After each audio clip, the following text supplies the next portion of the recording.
Hello, আমি সহেলি। কলকাতা থেকে মায়াপুর পৌঁছানোর কনভিনিয়েন্ট অপশান আমি অলরেডি শেয়ার করেছি। আর আজকে চলুন দেখে নেওয়া যাক মায়াপুর ইস্কনে থাকার কি কি অপশান রয়েছে এবং সেটা বুকিং করার পদ্ধতি কি। আমাদের এবার বুকিং ছিল ইয়াসোদ্যান ভবনে এবং সেটা আমরা করেছি অনলাইনে। এবার সেই প্রসেসটা আপনাদেরকে দেখাচ্ছি। প্রথমেই এই visitmayapur.com-এর সাইটে গিয়ে ডান দিকে যে মেনু অপশান আছে সেখান থেকে আপনারা দেখতে পাবেন প্রথমেই গদা ভবন, কোচ ভবন আর ইয়াসোদ্যান ভবনের অপশান, এবং তার ঠিক নিচেই রয়েছে আদার ভবনস, যার আন্ডারে আপনারা পাবেন গীতা ভবন, ভামসি ভবন, নামহট্ট ভবন, অতিথি ভবন এবং প্রভুপাদ ভিলেজ ছাড়াও ইস্কনে যা যা থাকার অপশান আছে সমস্ত ভবনের ডিটেলস এবং তার সাথে সাথে কি কি রুম অ্যাভেলেবেল সমস্ত ছবি সহ কিন্তু এখানে দেওয়া রয়েছে। Check in check out date এবং স্পেসিফিক রুম সিলেক্ট করার পরে পেমেন্ট করলেই আপনাদের ফোনে চলে আসবে বুকিং কনফার্মেশন।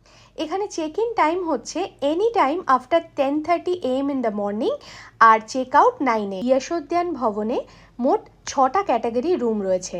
আমরা যে ক্যাটাগরি রুমে ছিলাম সেটা হচ্ছে ডিলাক্স টাইপ বি। এখানকার রুমের ভাড়া শুরু হচ্ছে 999 টাকা থেকে, আর আমরা যে রুমটাতে ছিলাম সেটার ভাড়া পড়েছে 2415 টাকা, এবং সেই রুমে থাকতে পারবে ম্যাক্সিমাম 4 জন।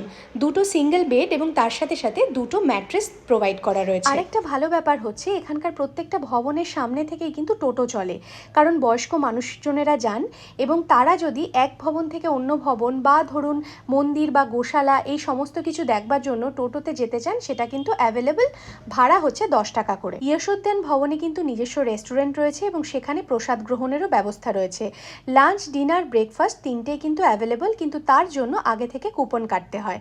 সেই ডিটেলসটা আমি শেয়ার করব আমার নেক্সট ভিডিওতে, আর তার সাথে সাথে শেয়ার করব ইয়াসোদ্যান ভবনের একটা এক্সক্লুসিভ ভিডিও। যদিও আপনারা অন স্পট গিয়েও বুকিং করতে পারেন, তবু আমি বলবো আগে থেকে বুকিং করে যাওয়াটাই বেটার। এখানকার চেক ইন এবং চেক আউটের প্রসেস খুব স্মুথ এবং সিস্টেমেটিক। তার সাথে সাথে রয়েছে লিফট এবং 24/7 গরম জলের ব্যবস্থা। তাই সব মিলিয়ে মায়াপুরে গেলে ইস্কনের মধ্যে থাকার এই অভিজ্ঞতাটা কিন্তু ভীষণ সুন্দর আর অন্যরকম। আর বাকি সমস্ত ডিটেলস খুঁটিনাটি জানবার জন্য চোখ রাখুন আমার ব্লগে। টাটা।